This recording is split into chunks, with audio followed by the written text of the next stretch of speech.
Hey there, fellow classic comic collectors. As always, I'm Scott Harris King, and today I'm here with a very special video. As you can see, I'm not at my home. I'm on vacation, visiting family down in Virginia, and today we've got our 100th back issue haul as I visit some comic stores and some other stores and some empty buildings.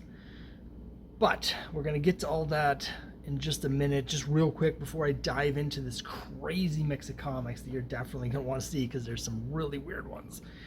I just wanted to mention down below there's going to be a link to my Kickstarter Quest #2 epic fantasy D&D inspired fantasy. You can get both issues 1 and 2. There's only 1 week left in the campaign. We're still $1,000 away from being funded, so if you are thinking about backing it, or if you're just curious what it's about, now is a great time to jump on board that.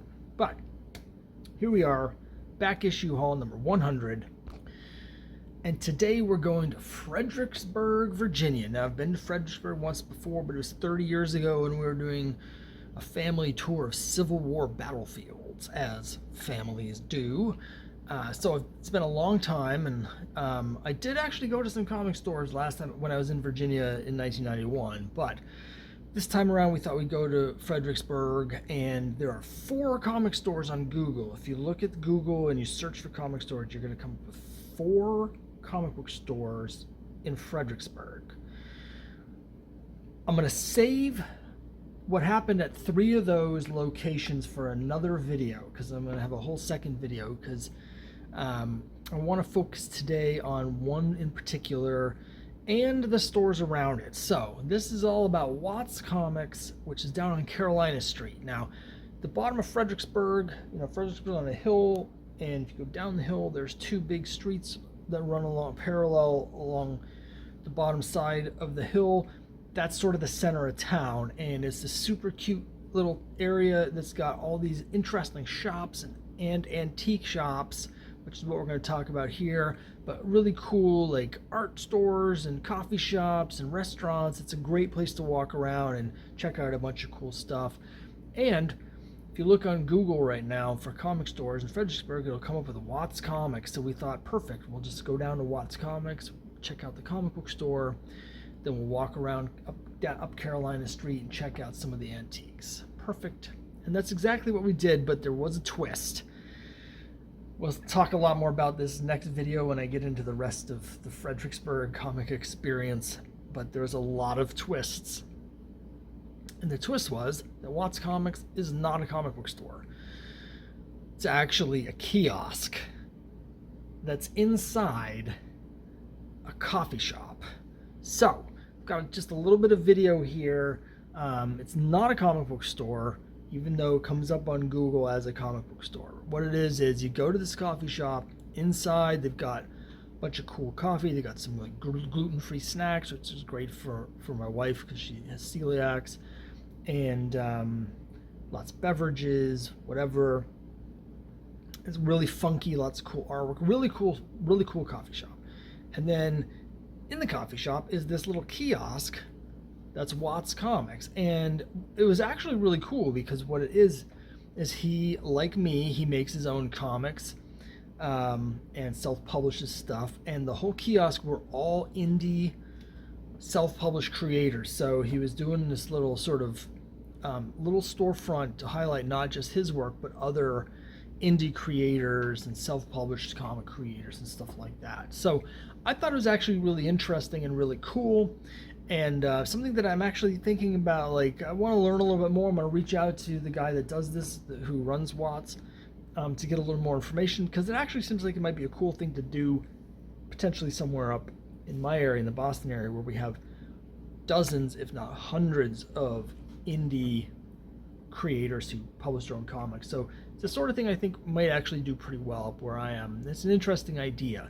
Now, as for the comics, as with all of the or most indie self-published books, you're paying for the stuff out of pocket, and you're also paying for print on demand, which is much more expensive than the printing from the big two, so as a result the prices are more expensive. It's not uncommon to have individual single issue comics go for as much as $15 or even $20 sometimes on Kickstarter. In this case, a lot of them are $15. I didn't have a lot of spending money. You'll see some of the other stuff that I had spent my money on, but I did pick up one book, and that is this here. It's called Omega Black #2. You can see this one was priced at $5. So I picked this up. Haven't had a chance to read it yet, but I always like to check out books from other indie creators. So that should be really cool. So after we went out of that strange, disorienting experience where there was no comic store where the comic store was supposed to be, but instead it was inside of a totally different establishment. We went down Carolina Street, and there's all these different antique stores and collectible stores. And a lot of them had a lot of comics. There were multiple stores of the comics. I probably went in at least 6 different stores on that strip that had back issues. And as you'll see, not just Marvel DC back issues, but some truly, truly weird books. And in one place in particular had, it was a collectible store, and at the front they have mostly like baseball cards and sports cards and collectible card game stuff. But in the back, they had long boxes and short boxes, and they had some stuff, like whole long boxes of like Dell, like the series Ghosts. There was one long box that was all either Ghosts or Charlton's, like Ghosts of Dr. Graves, the whole box. And so they had a lot of oddball, offbeat, older stuff, but a lot of the other stores did too. So this is sort of in no particular order, but I'm saving some of the best stuff for last. So we'll start here. Got these at one location. Thought about not showing this because this isn't something I'm going to send to someone who will probably be watching this, but I got this with someone in mind. It's an interesting promotional comic called Sparky Meets Edith. And Sparky is the firehouse dog, and Edith is a fire safety routine. It's an acronym that stands for Exit Drills in the Home. So it's a very thin comic. Has a date on it, 1978, and the National Fire Protection Association is printed in Quincy, Mass, just south of Boston. So that was interesting. And then I also got, as you know, I'm sort of slowly picking up these issues of the Atlas comics. I got this issue of Phoenix. This is at a different store where I got a bunch of stuff. So at that store, let me show you some of the other stuff I also got at this store, because I think you'll find it interesting. Now these are books that I got for one of you. So I've got a couple checklists from people that I keep an eye out for, and I knew that someone out there needed these books. So we've got a big run of Charlton's Western series, Geronimo Jones. I almost bought issue 4 because it's got this great cover of a nun pointing a gun at our Western hero, but they're all over the place. Issue 5, pirate cover. Issue 6 has this interesting cover that's got like these old like photographs of Western characters. Issue 7's got a haunted house on the cover. That's a cool cover. Issue 8, for some reason, Geronimo Jones appears to be in the like Arabian desert in the 1840s, I guess. I say 1840s because the cover of issue 9 specifically says on it 1846.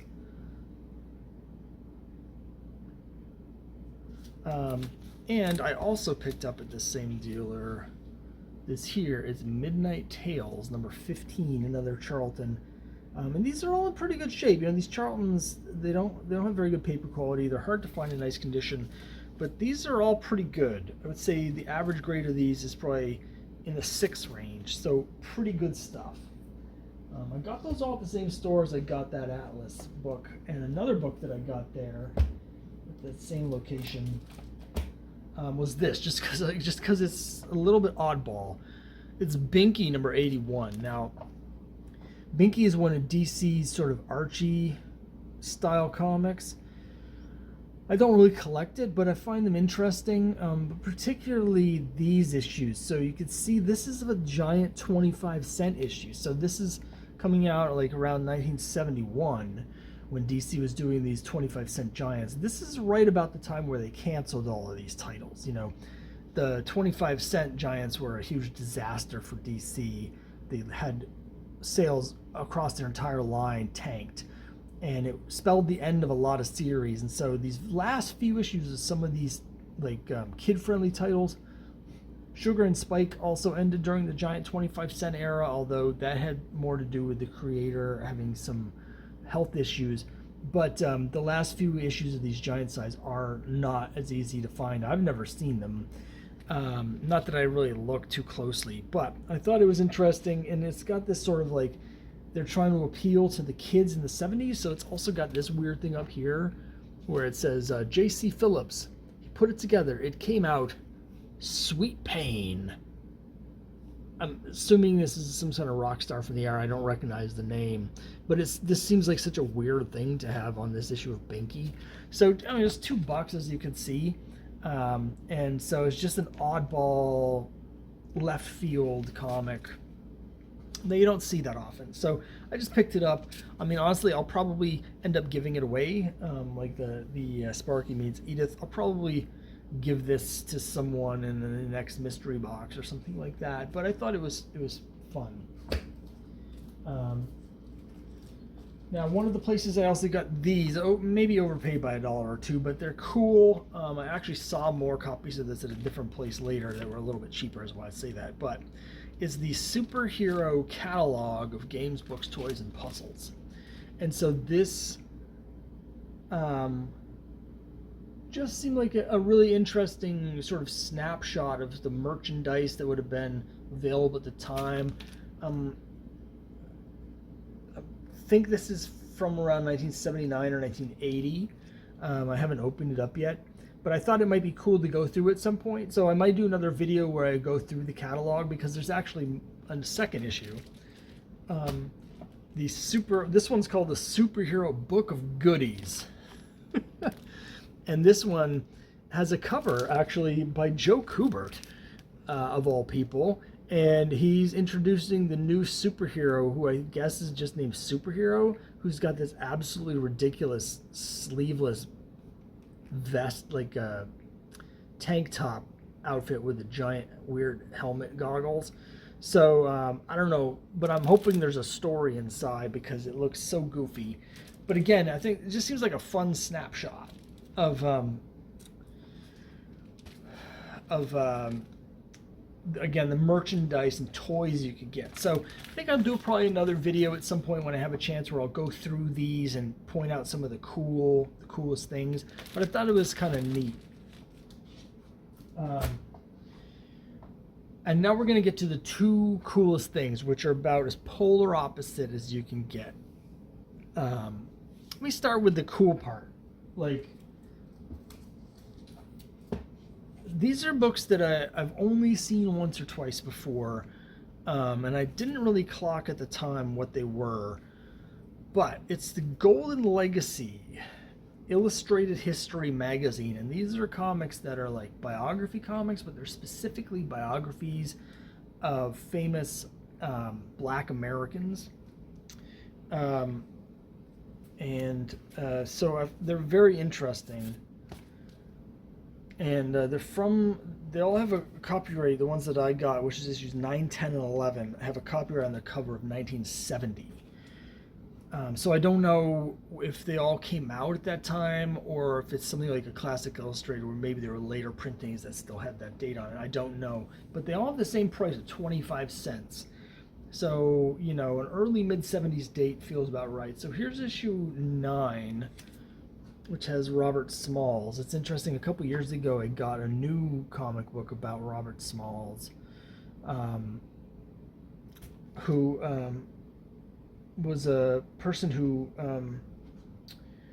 hijacked a Confederate ship during the Civil War. So it's really interesting. And then we have here, speaking of ships, issue 10 has, I'm going to mess this name up, Joseph Sinkay, and the Amistad Mutiny. Of course, you may be familiar with that from the movie Amistad. But it's interesting to see these sort of earlier versions of these stories. Again, 1970, so that makes sense in terms of sort of the civil rights and the Black Power movement. Sort of these educational comics meant to sort of tell people about these overlooked figures in American history. And then issue 11, Men of Action, White, Wilkins, and Marshall. So I think these are about judges, lawyers, Supreme Court. Not really sure, to be honest. I'm not familiar with all three of these Men of Action, but I'm pretty sure that's Thurgood Marshall. And it was just really cool to see these. They were $8 each. They're not in great shape. They're, they all have a grade of very good on them. I think that's about right. But they're really cool and interesting comics. So I'm going to keep an eye out for the rest of them now that I've got these three. It's just something really fun and interesting to find. Which brings us to our last find, which again are books that I've heard of, but I've never seen these in person before. Never seen these in person, but they're infamous. So I was very excited to get them, and I'll be doing another video where I go through these comics because they're absolutely bonkers.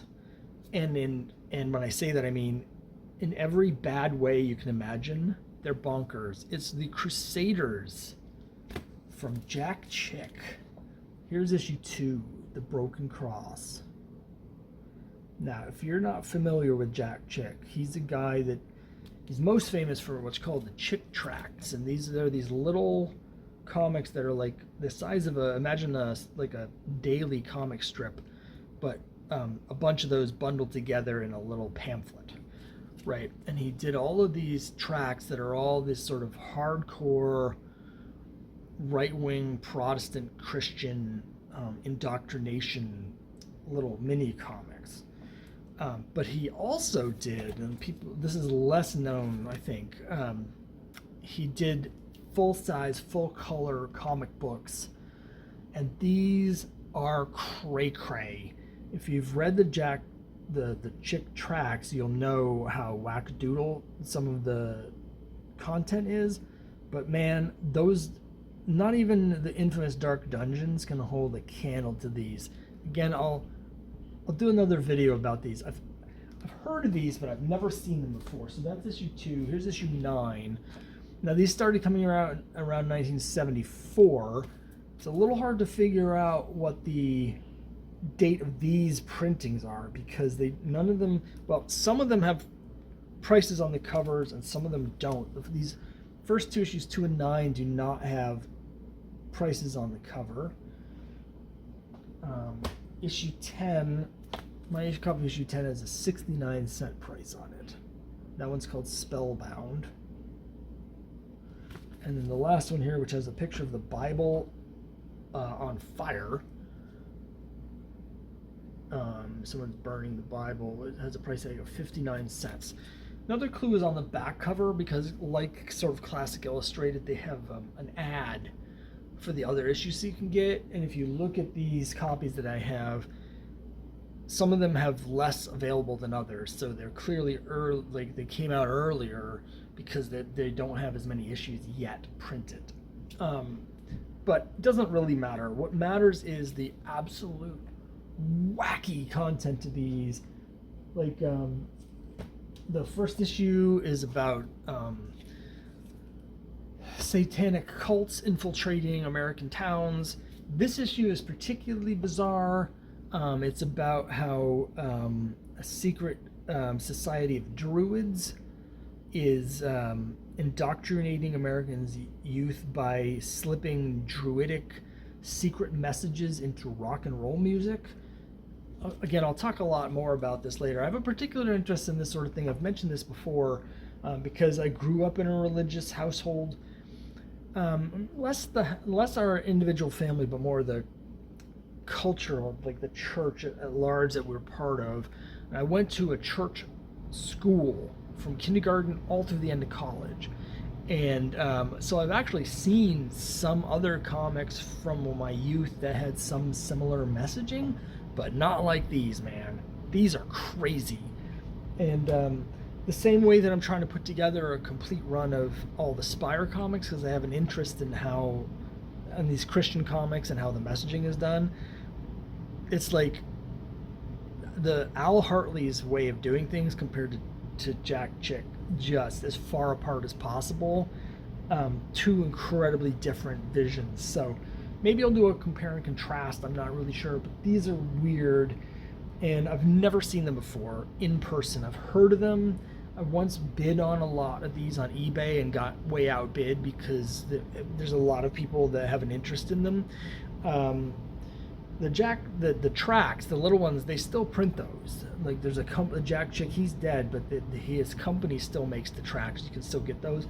But these I don't believe have been printed since the mid '80s, and I don't think they were ever printed in as nearly as much high numbers as the tracks, so they're much harder to find. So anyway, what a crazy contrast in comics, right? And a lot of comics that are really cool, hard to find, never seen before. I got them all on this same street in Fredericksburg. So if you're in Fredericksburg, go downtown, check out Watts Comics, and then check out all the cool antique shops and collectible stores all along the way. Both sides of the street, there's a bunch of them. There's some I didn't even get in that I think might have had more comics. But there's a lot of cool stuff to be found in Fredericksburg.